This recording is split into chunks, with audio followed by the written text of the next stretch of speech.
नमस्कार दोस्तों, welcome to my channel Exam Store. Friend, ये जो वीडियो है आईएएस मोटिवेशनल स्टोरी पे है, जिसमें हम लोग गोविंद जायसवाल जी के बारे में बात करने वाले हैं। उन्होंने किस तरह से स्ट्रेटजी अपनाई थी और किस तरीके से उन्होंने आईएएस ऑफिसर बन के दिखाया, और जब परिस्थितियां ऐसी हों तो उस समय क्या करना चाहिए, इस वीडियो के माध्यम से आपको पता चलने वाला है। इससे प्रीवियस वीडियो में मैंने आपको एक और आईएएस मोटिवेशनल स्टोरी मुस्कान जिंदल के बारे में बताया था, जो हिमाचल प्रदेश की थी। उन्होंने भी टॉप किया था। तो ये मेरा सेकंड वीडियो है, अगर आपने नहीं देखा है तो जाके देख लीजिएगा। तो चलिए, यदि दृढ़ संकल्प और कड़ी मेहनत से कोई अपने लक्ष्य प्राप्ति में जुट जाए तो उसे सफलता ज़रूर मिलती है, और ये गोविंद जायसवाल जी ने करके दिखाया है।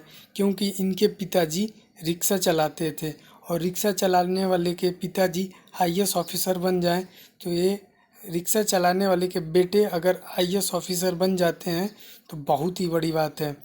तो ये एक बनारस ज़िले के छोटे से जगह पे रहने वाले थे, जो रूम पे भाड़े पे रूम लेकर रहते थे। तो चलिए, उसके रिगार्डिंग हम लोग बात करने वाले हैं। मेरा चैनल एग्ज़ाम स्टोर, अगर आप चैनल पे नए हो तो प्लीज़ चैनल को सब्सक्राइब कर देना, वीडियो को लाइक कर देना और बेल आइकन प्रेस कर देना, जिससे मैं कोई भी लेटेस्ट वीडियो डालूँ तो उसका नोटिफिकेशन आपको मिल सके। तो बस आपके अंदर जो है उसे करेक्ट करने की विल पावर होनी चाहिए। आप कोई भी एग्ज़ाम हो, अगर आप उसको सच्चे मेहनत, दिल और लगन लगा के करते हैं तो आपको पक्का उसमें सफलता मिलेगी। तो चलिए और भी जान लेते हैं। बनारस की तंग गलियों में 12x8 की किराए के कमरे में रहने वाले गोविंद बड़ी मुश्किलों से अपना गुजारा कर पाते थे। जहाँ इनका कमरा था वहाँ शोरगुल इतनी होती थी, अगल बगल मौजूद इतने फैक्ट्रियाँ थी और जनरेटरों के शोर से इनसे बात करना भी मुश्किल था। अगर कोई अगल बगल बैठा है तो आप उनसे बात भी नहीं कर पाओगे, इतना शोर होता था। तो इन्होंने ये बताया था कि अगर जब शोर होता था उस समय मैं मैथ पढ़ता था, और जब थोड़ा सा माहौल सही रहता था तो मैं जो सब्जेक्ट मुझे अच्छा लगता था वो मैं पढ़ पाता था। क्योंकि मैथ में शोर होने से ज़्यादा दिक्कत नहीं होती है, क्योंकि मैथ वाले स्टूडेंट हमेशा कर सकते थे। और जब इनकी मैथ अच्छी थी तो लोगों ने इनको राय भी दी कि आप इंजीनियरिंग कर लो, लेकिन इंजीनियरिंग के फॉर्म का फीस इतना ज़्यादा था कि इन्होंने उसको छोड़ के इस ओर मुंह मोड़ लिया। तो चलिए हम लोग जानते हैं गाइज। दोस्तों, आईआईटी, आईआईएम और आईएएस, इन तीनों में आईएएस का रुतबा सबसे अधिक है। हर साल लाखों परीक्षार्थी आईएएस ऑफिसर बनने की चाह में सिविल सर्विस के एग्ज़ाम में बैठते हैं, पर इनमें से 0.025% से भी कम लोग आईएएस ऑफिसर बन पाते हैं। तो आईआईटी, आईआईएम और आईएएस में सबसे बड़ा रुतबा जो होता है आईएएस का होता है, और इसमें बहुत ही कम, जैसे 0.025% लोग जो है एग्ज़ाम को कंडक्ट कर पाते हैं, आईएएस ऑफिसर बन पाते हैं। आप आसानी से अंदाज़ा लगा सकते हैं कि आईएएस बीट करना कितना मुश्किल काम है, और ऐसे में जो कोई भी इस एग्ज़ाम को क्लियर करता है उनके लिए अपने आप ही मन में एक अलग इमेज बन जाती है। और जब ऐसा करने वाला किसी बहुत ही साधारण बैकग्राउंड से हो तो उसके लिए मन में और भी रिस्पेक्ट आना स्वाभाविक है, जैसे इन्होंने किया था। क्योंकि इनके पिताजी रिक्शा चलाते थे, और ये रहे आपके गोविंद जायसवाल जी और इनके पिताजी। तो चलिए हम लोग इनकी स्ट्रेटजी और स्ट्रगल के बारे में जानते हैं। तो ये कहानी गोविंद जायसवाल की। गोविंद के पिता एक रिक्शा चालक थे। बनारस की तंग गलियों में 12x8 के किराए के कमरे में रहने वाले गोविंद का परिवार बड़ी मुश्किल से अपना गुजारा कर पाता था। ऊपर से ये कमरा ऐसी जगह था जहाँ शोरगुल, जनरेटरों की आवाज़ की कोई कमी नहीं थी। एक दूसरे से बात करना भी मुश्किल था।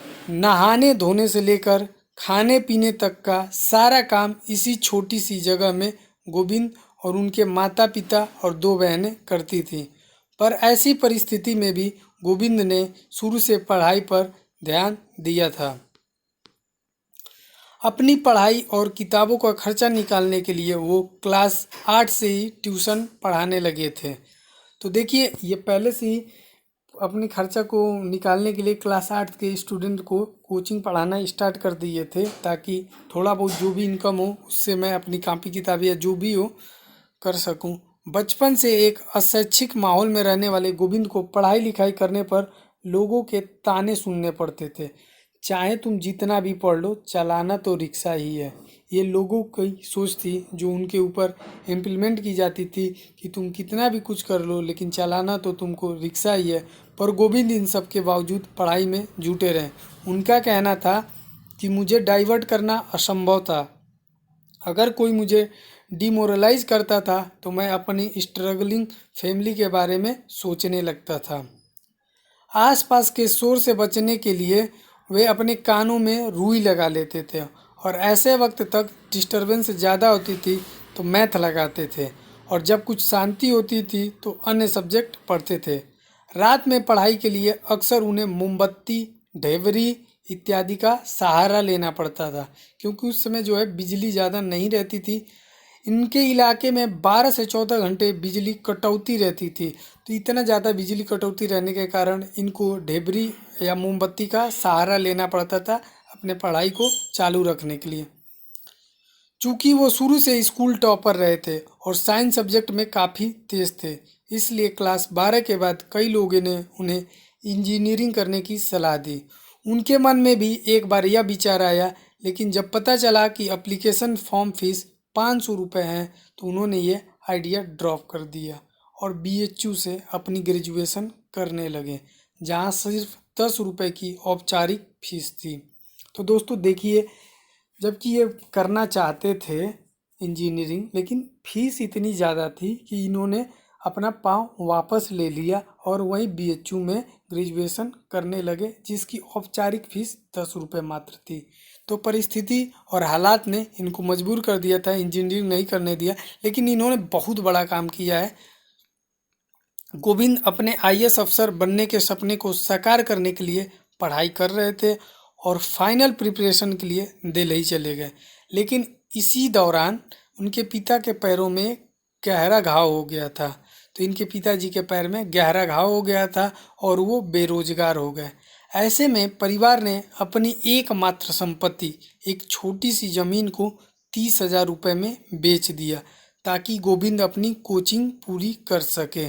तो देखिए, परिस्थितियाँ यहाँ भी रुकी नहीं हैं। इनके पिताजी के पैर में घाव है, लेकिन फिर भी उन्होंने इनको पढ़ाने के लिए अपनी संपत्ति को 30,000 रुपये में बेचकर और इनको कोचिंग कराया।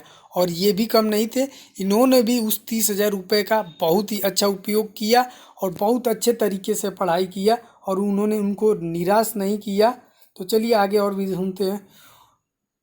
कोचिंग पूरी कर सके।